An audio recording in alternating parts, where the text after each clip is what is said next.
Hello guys, welcome back to my channel. ഇന്ന് ഞാനിവിടെ ഉണ്ടാക്കാൻ പോകുന്നത് ഒരു കോളിഫ്ലവർ കറിയാണ്. നമ്മുടെ വീട്ടിലുള്ള കുറച്ച് ഇൻഗ്രീഡിയൻസ് വെച്ചുള്ള ഒരു കുഞ്ഞു കോളിഫ്ലവർ കറി. ഇവിടെ എൻ്റെ കയ്യിലുള്ളത് ഇപ്പോൾ ഒരു ക്യാപ്സിക്കം ഉണ്ട്, ഒരു തക്കാളി, 2 സവാള, ഒരു കുഞ്ഞു കഷ്ണം ഇഞ്ചി, ഒരു ചെറിയ പച്ചമുളക്. ഇത് കൂടാതെ ഞാൻ ഒരു 2-3 അല്ലി വെളുത്തുള്ളി കൂടി ചേർത്തിട്ടുണ്ട്. അത് ഇതിൽ കാണിച്ചിട്ടില്ല. അതും തന്നെ ഇതെല്ലാം ഒന്ന് കഴുകി നല്ലപോലെ ഒന്ന് അരിഞ്ഞെടുക്കുക. ക്യാപ്സിക്കം ഞാൻ ക്യൂബായിട്ടാണ് അരിഞ്ഞത്, ബാക്കിയൊക്കെ നോർമലായിട്ടാണ് അരിഞ്ഞു വിട്ടത്. ഇത് അരിഞ്ഞു വെക്കുന്നതിന് മുന്നേ തന്നെ കോളിഫ്ലവർ ഞാൻ ചെറിയ മഞ്ഞൾപ്പൊടിയും കുറച്ച് ഉപ്പും ചേർത്ത് ഒന്ന് വേവിച്ച് മാറ്റി വയ്ക്കുന്നുണ്ട്. അതിന് ശേഷമാണ് നമ്മളിത് ഉണ്ടാക്കി തുടങ്ങുന്നത്. ഉണ്ടാക്കാൻ വേണ്ടിയിട്ട് ആദ്യം തന്നെ ഒരു പാൻ എടുത്ത് അടുപ്പിച്ച് വെച്ചിട്ടുണ്ട്. ആ പാനിലേക്ക് നമ്മൾ കുറച്ച് ഓയിൽ ആഡ് ചെയ്ത് കൊടുക്കണം. ഞാനിവിടെ ആഡ് ചെയ്യുന്നത് സൺഫ്ലവർ ഓയിലാണ്. നമുക്ക് ഏത് ഓയിൽ വേണമെങ്കിലും ആഡ് ചെയ്യാം. നിങ്ങൾ ഏതാണോ കംഫർട്ടബിൾ അത് ചെയ്യാം. കോക്കനട്ട് ഓയിലോ അല്ലെങ്കിൽ വേറെ എന്തായാലും കുഴപ്പമില്ല. ഞാൻ സൺഫ്ലവർ ഓയിലാണ് നോർമലായിട്ട് ആഡ് ചെയ്യുന്നത്, അതുകൊണ്ട് അത് തന്നെ ചേർത്തുന്നേ ഉള്ളൂ.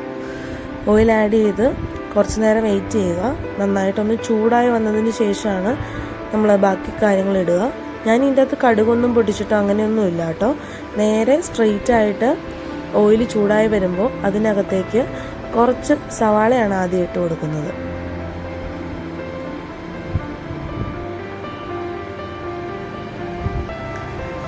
സവാള ഇട്ട് കൊടുത്ത് സവാള നല്ലപോലെ മൂത്ത് വരണം. അതിനുവേണ്ടി ഇത്തിരി സമയം എടുക്കും. നല്ലപോലെ നിറമൊന്ന് മാറി ചെറിയ സ്മെല്ലൊക്കെ ഒന്ന് വന്ന് അതൊരു വേറെ ടോണിലോട്ട് മാറണം. അതിനുവേണ്ടി ടൈം എടുക്കും. അപ്പോൾ ആദ്യം തന്നെ സവാള ആഡ് ചെയ്ത് നല്ലപോലെ ഒന്ന് കുറച്ച് നേരം ഇളക്കിയൊക്കെ കൊടുക്കുക.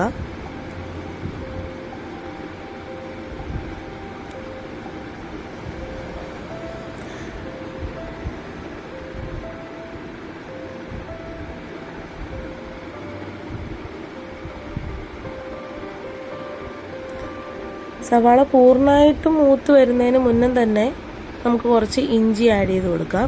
ഇഞ്ചിയും അതുപോലെ തന്നെ ഇഞ്ചിയുടെ കൂടെ തന്നെ നമുക്ക് കുറച്ച് വെളുത്തുള്ളി, ഞാൻ പറഞ്ഞിട്ടുണ്ടായിരുന്നു ഒരു 2-3 അല്ലി വെളുത്തുള്ളിയും കൂടി ഞാൻ ഇട്ട് കൊടുത്തിട്ടുണ്ടെന്ന്. സോ ഇഞ്ചി ചെറുതായിട്ട് അരിഞ്ഞതും അതുപോലെ തന്നെ ഈ വെളുത്തുള്ളിയും അത് രണ്ടും കൂടി ഞാൻ ചേർത്ത് കൊടുത്ത് ഒന്നുകൂടി നന്നായിട്ടൊന്ന് ഇളക്കി കൊടുക്കുന്നുണ്ട്. സവാള അതിൻ്റെ കൂടെ കിടന്നങ്ങ് വഴന്നു വന്നോളും.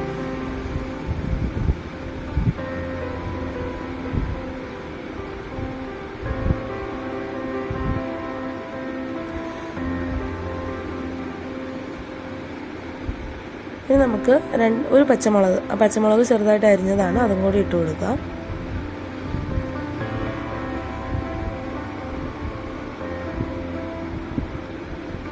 ഇപ്പോൾ നമുക്ക് ഏകദേശം ഒന്ന് നിറമൊക്കെ മാറി വരുന്നുണ്ട്. നമുക്ക് തക്കാളി അരിഞ്ഞിട്ട് കൊടുക്കാം. തക്കാളി ഞാൻ ചെറിയ കഷ്ണമായിട്ടാണ് അരിഞ്ഞേക്കുന്നത്.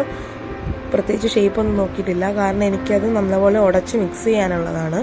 സോ തക്കാളി കൂടി ഇട്ട് ഞാൻ ചെറുതായിട്ടൊന്ന് മൂടി വെക്കുന്നുണ്ട്. ഇത് മൂടി വെച്ചത് കാണിക്കാൻ പറ്റിയില്ല. നല്ലപോലെ ഒന്ന് മിക്സ് ചെയ്തിട്ട് കുറച്ച് നേരം ഒന്ന് മൂടി വെച്ചിട്ടാണ് ഞാൻ പിന്നെ അത് തുറന്ന് നോക്കുന്നത്. അപ്പോഴത്തേക്കും തക്കാളി ശരിക്കും വെന്തിട്ടുണ്ടാവും.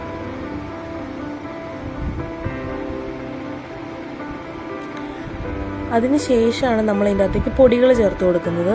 ഞാൻ ഇതിൻ്റെ അകത്ത് ചേർത്തിരിക്കുന്നത് മല്ലിപ്പൊടി, കുറച്ച് മല്ലിപ്പൊടി, അതുപോലെ തന്നെ മുളക് പൊടി എന്ന് പറഞ്ഞാൽ കാശ്മീരി ചില്ലിയാണ് ചേർത്തേക്കുന്നത് ഒരു നിറത്തിന് വേണ്ടിയിട്ട്. സോ അതും ചേർത്ത് കൊടുത്തതിന് ശേഷം ഇച്ചിരി ചിക്കൻ മസാല കൂടി ഇട്ടതിന് ശേഷമാണ് വെള്ളം ഒഴിച്ചു കൊടുക്കുന്നത്. ഇത് വെറുതെ പച്ചവെള്ളമല്ല, തിളപ്പിച്ച വെള്ളമാണ്. ഫ്ലാസ്കിൽ നിന്നാണ് വെള്ളം ഒഴിച്ചു കൊടുത്തത്. അതിന് ശേഷം ആ വെള്ളം ചേർത്ത് അതൊന്ന് നല്ലപോലെ മിക്സ് ചെയ്തിട്ട് ക്യാപ്സിക്കം ആഡ് ചെയ്ത് കൊടുക്കും. പിന്നെ ക്യാപ്സിക്കം വേവുന്നത് വരെ അതൊന്ന് മൂടി വെച്ച് നമുക്ക് വേവിക്കാം. നല്ലപോലെ മിക്സ് ചെയ്ത് മൂടി വെച്ച് വേവിക്കാം. ഇതിനിടയ്ക്ക് ഇടാൻ മറന്നുപോയ കാര്യമല്ല, ഉപ്പിട്ടത് ഞാൻ പറയാൻ മറന്നുപോയിട്ടുണ്ട്. ഉപ്പ് കൂടി നമ്മൾ ഇട്ട് കൊടുത്തിട്ടുണ്ട് ഇതിൻ്റെ അകത്ത്. മഞ്ഞൾപ്പൊടി ഇട്ടിട്ടില്ല, കാരണം മഞ്ഞൾപ്പൊടി ഇട്ട് ഓൾറെഡി കോളിഫ്ലവർ വേവിച്ചതുകൊണ്ടാണ് മഞ്ഞൾപ്പൊടി ഇടാത്തത്. പിന്നീട് ഇതെല്ലാം ഒന്ന് വഴന്ന് റെഡിയായി ക്യാപ്സിക്കം എന്ത് വരുമ്പോഴാണ് നമ്മൾ കോളിഫ്ലവർ അവിടെ ഇട്ട് കൊടുക്കും. കാരണം കോളിഫ്ലവർ പിന്നീട് വേവിക്കേണ്ട ആവശ്യമില്ല, അത് ഓൾറെഡി വെന്തിരിക്കുന്നതാണ്. അത് നല്ലപോലെ ഒന്ന് മിക്സ് ചെയ്താൽ മാത്രം മതിയാവും.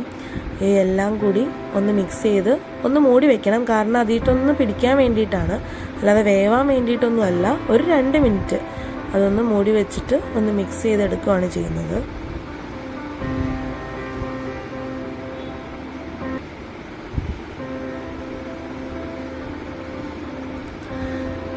ഇപ്പോൾ കറി റെഡി ആയിട്ടുണ്ട്.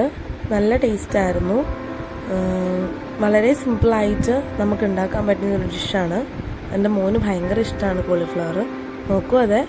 എന്തായാലും എല്ലാം കഴിഞ്ഞ് ലാസ്റ്റ് നമുക്ക് ഇത്തിരി മല്ലിയിലയും കൂടി ഒന്ന് തൂവി കൊടുക്കുക, ഒന്ന് ലൈറ്റായിട്ട് മൂടി വയ്ക്കുക. അത്രയേ ഉള്ളൂ. ഗ്യാസ് ഓഫ് ചെയ്തിട്ടുണ്ട്. കറി റെഡിയായി.